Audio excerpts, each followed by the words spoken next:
पुण्य कार्य का फल अवश्य मिलता है।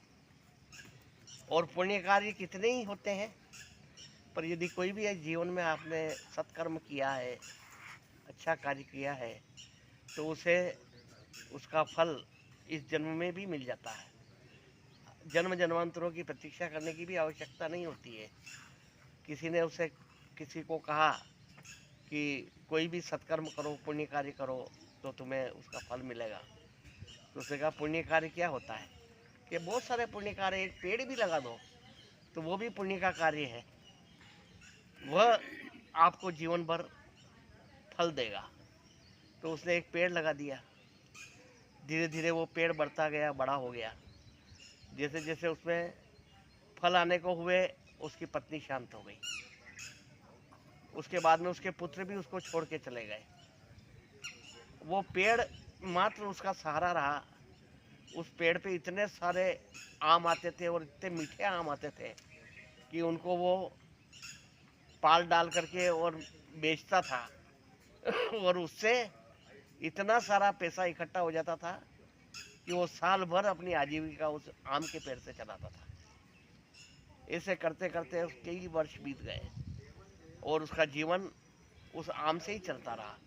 तब उसे वो बात याद आई, किसी ने मुझे कहा था कि आपने कोई अच्छा कार्य किया है तो उसका फल आपको इसी जीवन में मिलेगा। मैंने तो कुछ नहीं किया, मान लो एक ज़मीन में गुठली आम की बोई थी और आज मेरा पूरा जीवन ये आम का पेड़ निकाल रहा है।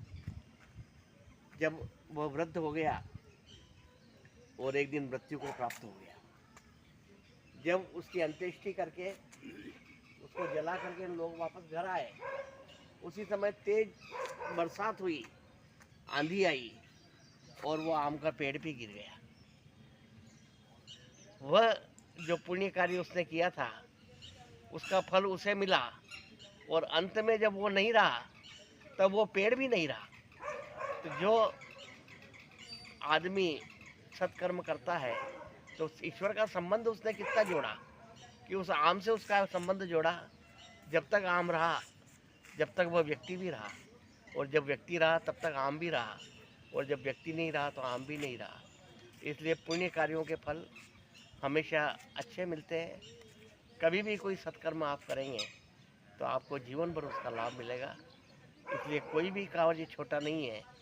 अच्छा कार्य कुछ भी करेंगे तो वो जो हम करते हैं वही हमारे पास में पलट करके आता है। यदि हमने अच्छा काम किया, लोगों की भलाई की, तो हमें भला मिलेगा, और यदि हमने किसी का बुरा किया तो हमें बुरा मिलेगा। एक व्यक्ति ने वेद व्यास जी से कहा कि आपने 4 वेद लिखे, 6 शास्त्र लिखे, 18 पुराण लिखे, एक जन्म में तो क्या कई जन्म आदमी ले ले तो भी उन सबको नहीं पढ़ सकता है।